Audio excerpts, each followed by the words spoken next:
వాళ్ళు చేసినటువంటి దౌర్జన్యాలు కానీ గౌరవ సభ్యులపైన దాడులు కానీ కడార అధ్యక్ష ఎన్ని విధాల మాట్లాడాలో మానసికంగా వేధిస్తే ఇదే హౌస్ నుంచి నేను బయట వెళ్ళాను. ఆ రోజే నేను చెప్పాను, మళ్ళీ ఈ హౌస్ని గౌరవ సభ చేసిన తర్వాతనే అడుగు పెడతానన్నా. ప్రజలు విశ్వసించారు. మళ్ళీ ఒక విక్టోరియస్ హిస్టారికల్ విక్టరీతో ఈ హౌస్కి వచ్చాం. అధ్యక్ష, ఆ రోజు నేను చూశాను, కౌన్సిల్లో బిల్లు వెళ్ళింది, రాజధాని 3 రాజధానుల బిల్లు వెళ్ళింది. కౌన్సిల్లో బిల్లు వెళితే ఎంత దుర్మార్గంగా ప్రవర్తించారంటే కౌన్సిల్ చైర్మన్ పనిచేయకుండా చేసి గొడవలు చేస్తూ ఉంటే నేను విజిటర్స్ గ్యాలరీలో కూర్చొని ధైర్యాన్ని ఇవ్వడానికి అక్కడ సభ్యులకు వెళ్ళే పరిస్థితి తీసుకొచ్చారు. అంటే ప్రజాస్వామ్యం ఎంత అపహాస్యమైందో దాన్ని బట్టి మనకు అర్థమవుతుంది. ఇంకొక పక్క దిశ ప్రభుత్వ కక్ష సాధింపు చర్యలకు ఆయుధంగా పోలీసులు మారిపోయారు. వైసీపీ నేతలతో కుమ్ముక్కై పోలీసులు నిబంధనల్ని ఎక్కడికక్కడ ఉల్లంఘించి యథేచ్ఛగా ముందుకు పోయే పరిస్థితికి వచ్చారు. ఎంత దుర్మార్గం అంటే ఎవరైనా వీళ్ళు చెప్పినట్టు వినకపోతే పోస్టింగ్స్ ఉండవు. ఇంకా ఎవరైనా సరే విభేదిస్తే వాళ్ళకు విఆర్ పెడతారు. విఆర్ అనే కొందికి జీతాలు రావు. 3 నెలలు, 6 నెలలు, సంవత్సరం, 5 ఏళ్ళు విఆర్లో ఉన్న అధికారులు ఉన్నారు. అంటే 5 ఏళ్ళు జీతాలు రావు ఇంకోళ్ళకు. ఇలాంటి వేధింపులు చేసి ఏ విధంగా నయానా భయానా అన్ని ప్రయోగాలు చేసి పోలీసు వ్యవస్థని పూర్తిగా విధ్వంసం చేసే పరిస్థితికి వచ్చారు. నెక్స్ట్ అధ్యక్ష, రాజకీయ పార్టీలు ప్రజాస్వామ్యానికి పునాది రాజకీయ పార్టీలు, ఆ రాజకీయ పార్టీ నాయకులు. చిన్న పార్టీని కూడా ఎప్పుడైనా సరే విమర్శించాలన్నా దాడి చేయాలన్నా భయపడేవాళ్ళం.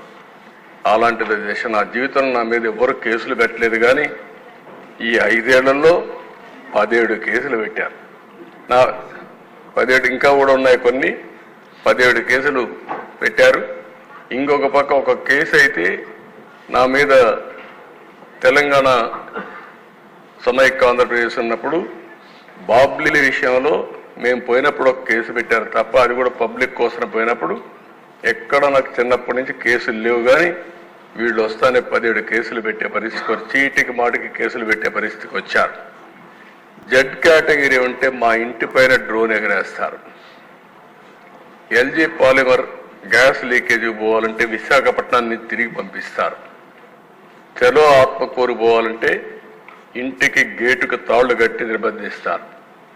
ఎక్కడా నన్ను కదలనీయకుండా చేశారు.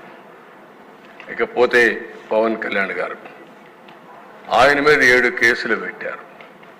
రాజకీయ కార్యకలాపాలు పరిమితం చేసి వెంటనే అవన్నీ కూడా ఏం చేయకుండా చేసి వెంటనే విశాఖపట్నం నుంచి వెళ్ళిపోమని నోటీస్ ఇచ్చి మరీ పంపించారు. బలవంతంగా హోటల్ నుంచి వెకేట్ చేసి బయట వెళ్లే వరకు వెంటాడారు. వైసీపీ నేతలు వాళ్ళ యొక్క మాటలు చూసే దేశ ఇది ఒక ఫోటో.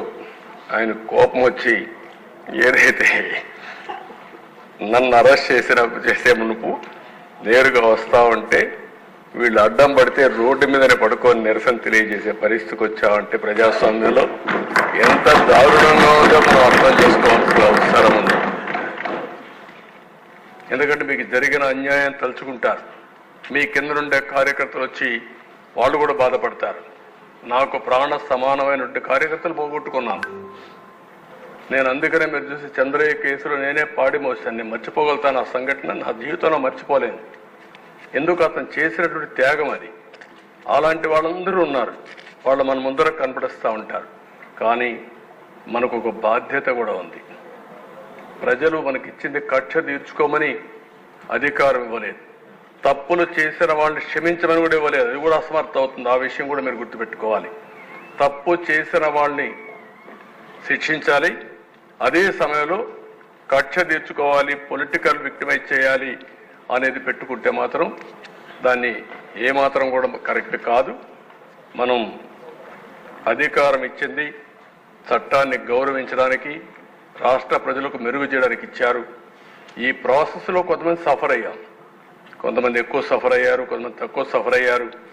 మొన్నటి వరకు ఎప్పుడూ ఊహించినటువంటి, ఎప్పుడూ సినిమాల్లో హీరోగానే కొట్టడమే తెలిసిన పవన్ కళ్యాణ్ గారు కూడా రోడ్డు మీద పడుకోవాల్సి వచ్చింది. అదే సినిమాలో అయితే పడుకునేవాడు కాదు, అక్కడైతే పైకి ఎగిరి కొట్టేవాడు. కాబట్టి ఇవన్నీ ఉన్నాయి, కానీ డెఫినెట్గా కంట్రోల్ చేద్దాం. సెకండ్ థాట్ లేదు. ఇది అయిన తర్వాత మళ్ళీ మనం మాట్లాడుకుందాం. కమిషన్ కూడా నేను ఆలోచిస్తాను, ఏ విధంగా వేయాలి అనేది కూడా ఆలోచించుకొని నేను అన్ని స్టడీ చేసుకొని అవసరమైతే క్యాబినెట్లో అయితే మాట్లాడి యాక్షన్ తీసుకుంటాం.